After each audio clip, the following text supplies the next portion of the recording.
The player is the center of the video game. They drive everything to happen. They progress through various events that were created for them to progress through. And as such, there are a lot of communications in video games that break the fourth wall, from tutorials to QTEs to who knows what else. Plenty of things. Those things aren't creepy, though. And, well, sometimes that stuff can really throw you off. Hi, folks, it's Falcon, and today on Game Ranks, 10 of the creepiest fourth wall breaking video game moments. Starting off with number 10, it's Lost in Vivo, a little lo-fi horror game. Doesn't look like much, but it's actually one of the scariest games in a long time. Very unsettling. One thing that makes it such an effective scare machine is how it's constantly mixing things up and finding new ways to be freaky as hell. It's not just a bunch of tedious jump scares, thankfully. I mean, it does have them, but this thing employs basically every horror gimmick in the book. And that includes breaking the fourth wall. Rather than trying to scare you through more traditional means, this game wants to hit you where it'll really hurt. The save file. We've seen games pull the whole,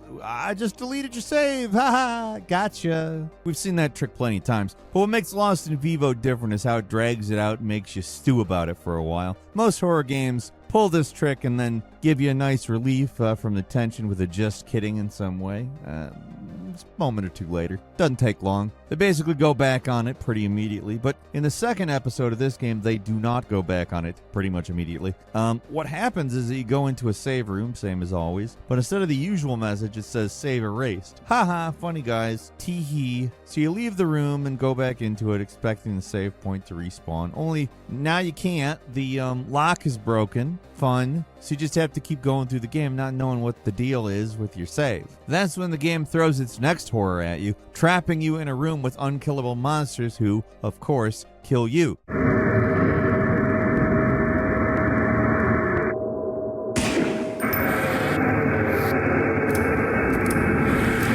The whole sequence is unavoidably panic-inducing. Even if you know the game isn't going to actually delete your game file, there's still that little voice in the back of your head saying, what if the bastards did it? I mean, it's not completely inconceivable. It's a little indie game. Who knows what sickos made it, right? It is a fake out, though. After you die, you appear outside the save room and can continue on like nothing happened, you know? Just a fake out. Just a fake out. Really effective fake out, but a fake out.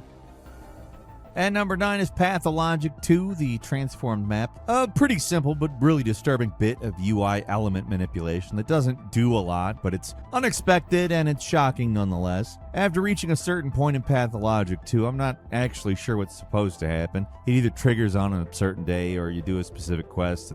I don't really know how it works exactly. But if the stars align and all the prerequisites are met, late in the game, you open up your map and get in the usual map. Is not what happens. Instead, you get this. A picture of a giant bull with its meat exposed in the shape of the town. Hard to describe how disturbing this comes off in the game. It's really something. Something you have to experience on your own, I would say. I'm kind of ruining it here. Sorry, but you play through the game so long and it's weird, but it really never pulls any tricks like this where it actually actively messes with your interface. This is the one and only time it happens, and it does it in a way that's fairly subtle. There's no loud noise to scare you or any buildup of any kind. You just open the map and suddenly, it's a meat map. And this town has been done raw. Ah ha ha! Get it? Raw, like a steak that has been seared, but no other real cooking has gone. I mean, maybe there has been some cooking. We don't need to talk about what raw means. The implications alone are disturbing enough. I mean, what is this really trying to tell us here? Is this town literally the body of this bull god they worship? Butcher imagery is always effectively creepy in games, but you rarely see it applied to a town like this, or really like this in any way. You don't get a lot of meat maps. It's a weird and unsettling image. The fact they don't try to make a big deal out of it makes it much creepier too. They pull this trick in the original game too. Honestly, it might be freakier there, but it also depends on which game you play first. At number 8 is PT, its pause screen. You'd think we'd have run out of things to talk about with PT, but I just keep finding new stuff. For such a small little demo thing, they really jammed a lot in there. Along with the other unpleasantness in PT we've talked about ad nauseum since the demo came out more than, 10 years ago? Yeah, I guess Googling dates can be a jump scare too, Christ. Yeah, so, new things. So the scares don't even stop in the safety of the pause screen. Normally a place of solace in horror games, a place where you can stop and collect your thoughts or work through your next move in safety, the pause screen doesn't feel so safe. Sometimes on the pause screen, you'll hear a demonic voice speaking backwards in the menu. What makes this so unsettling is how infrequent it is. There's players who have gone through the game multiple times and never encountered it, so it does trigger randomly. It's pretty surprising, to say the least. Trying to replicate it, almost impossible. At least for me, I tried to figure out when and where this is supposed to happen, and I came up with nothing. I'm gonna be honest, I don't really have any idea what is up with this voice. If it's talking to the character, the one in the game, or if it's talking to the player, I don't know. But either way, it's a fourth wall break. It betrays the sanctity of the pause menu. Fairly diabolical in its execution. And it's so rare you might think you were just imagining things in retrospect, but it's real. There's plenty of documented evidence of it. You're not crazy, well, at least regarding this. I don't know you, maybe you're crazy in other ways. And number 7, Spec Ops: The Line. You'd think it'd be impossible to take a loading screen and make it scary, but my god, this game manages to do it. Not like, I'm about to die scary.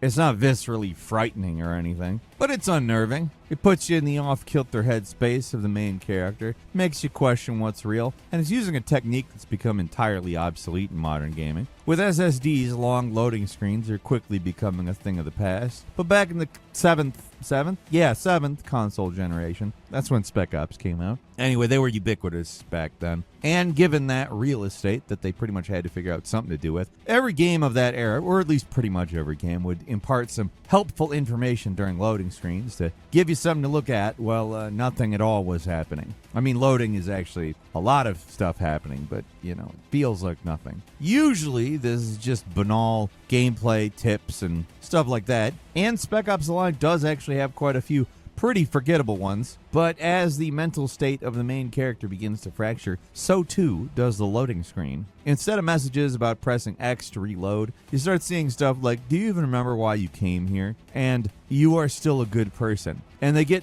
more unhinged from there. It's actually pretty impressive just how much the focus of the entire discourse around the game is dedicated to these loading screens alone. They're just pictures and text. Altogether, it's less than a paragraph of words, but people have entire theories about what this game is trying to say about war and video games. And all that high-minded stuff doesn't really matter for our purposes. I'm just here talking about stuff that's a little freaky. Maybe you even think it's pretentious nonsense, but you gotta admit that it was a little unnerving seeing some of this stuff the first time.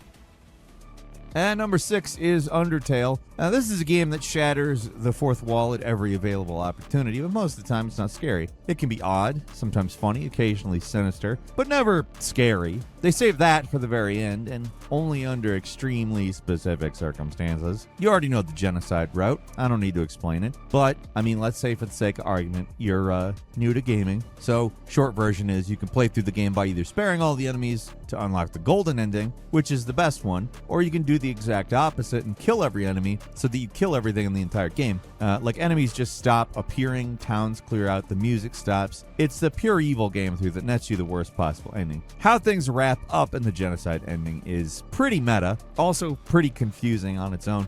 But what happens is that you meet the first child, a being of pure evil that wants to destroy all of existence. Some players might refuse their offer, so they can go back and play the main game again and get the good ending. But if you try to start a new ending, the child appears again and says the only way to reset everything is if you, the player, not the character you're playing as, but you, John Q. Public, playing the game, you have to give him your soul. Sounds like an empty threat, and it seems like it is for the rest of the game because nothing else really happens. Except at the very, very end of the golden ending, when you use the power of friendship to save all your cartoon buddies, the super happy ending does play, and then in the final stinger where it seems like happily ever after, your character's face changes to the first child and the game instantly shuts down. There's actually 2 different endings depending on your final choice in the golden ending, but if you choose to go back home, then the final shot is even worse, showing a picture of all your friends with X's over their faces, implying you killed all of them. So there's no escaping the bad ending outside of literally going into the game files and deleting everything. Your choice follows you no matter what, and ruins what would otherwise be a happy ending.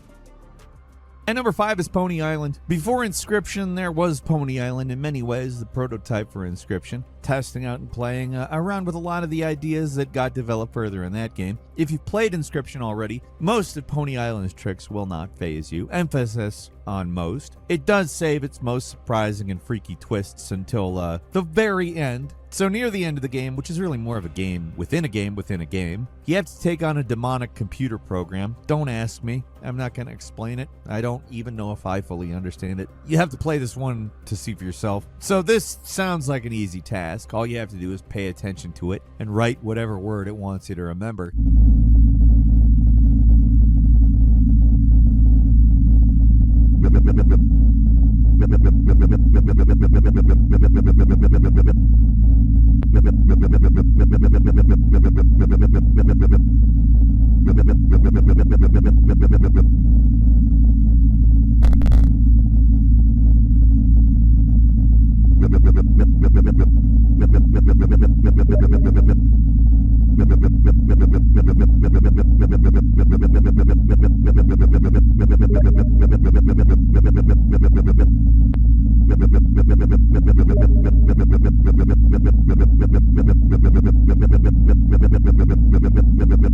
And number 4 is Monster Hunter World Iceborne. Pretty much the last game you would expect to do some freaky fourth wall stuff. Or really non-freaky fourth wall stuff if I'm really thinking about it. Just any fourth wall stuff. But anyway, there are weird looking monsters. I'm not going to lie, some of them are kind of freaky. Not something I would like to conjure in a dream per se. But it's also about as far from a horror game as you're going to get. So the fact they managed to sneak in something so unnerving in the final battle of the Iceborne expansion, yeah, it's impressive. It's subtle enough that you might not even notice it at first, but in the second stage of the Iceborne final boss, its eyes don't track the player character like normal. Instead, they're looking at you, the player. The thing already has a little bit of an unnerving presence, but when you notice its eyes are, like a painting in a haunted mansion just like staring at you, and not your character, you, it gets under your skin a little. I've seen this kind of claim a lot where like somebody says a character looks at you, and it's fairly inconclusive if that's actually what it is, or if it's what's supposed to be happening. But here, that's what's going on. Those eyes are dead on looking at the camera. They don't bother following the character model at all. It's not exactly scary, but it's a strange choice that comes out of nowhere and feels off. And number 3 is Black and White 2, another game that kind of comes out of left field with its freakiness. You're not gonna play a god sim like Black and White expect to be like scared or anything, but that's also what makes it effective. You gotta give it to Peter Molyneux for all of his bluster. When one of his games actually managed to come out, they would do interesting stuff. Yeah, he is prone to exaggeration, and I am under-exaggerating that statement, but let's ignore that and talk about this weird-ass feature for now. This fourth wall break happens only during the night, and I don't mean the in-game night, I mean console clock night, real night, nighttime for you.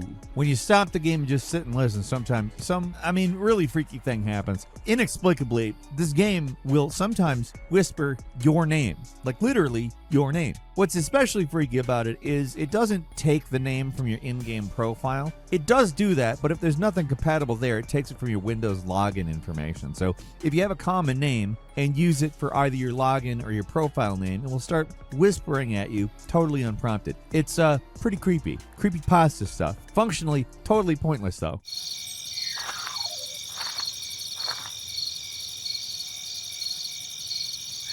And number 2 is Faith Chapter 2, the newspaper. This is one of those games that lulls you into a false sense of security before completely tearing it all down. And it does so in what I would call one of the most bizarre and unsettling moments I've ever seen in a horror game. The Faith trilogy starts off with the relatively stable Chapter 1, which mostly amounts to a basic exorcism story, wrapped up in extremely simple Atari 2600 style graphics and Newgrounds horror style gameplay.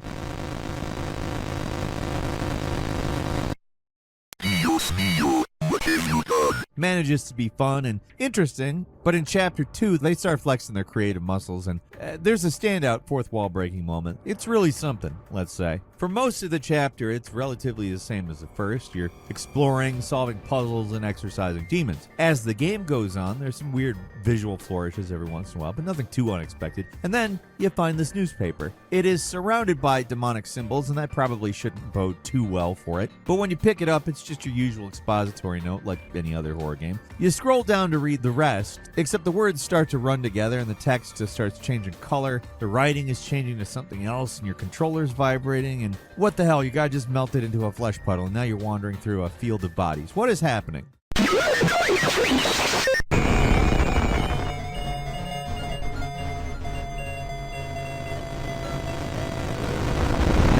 This is a magnificent fourth wall breaking moment. You're not even safe reading a note. And it goes so hard, and not just a weird little cutaway type thing. It's a part where you're a pathetic lump that lasts for a while, and it's disturbing as hell, despite being a handful of pixels on screen. The vagueness actually adds to the disturbing atmosphere, and how it ends is super unsettling and weird. You just pass under a bridge and suddenly you're human again. Was this a hallucination? A vision? Did it actually happen? Can't tell you.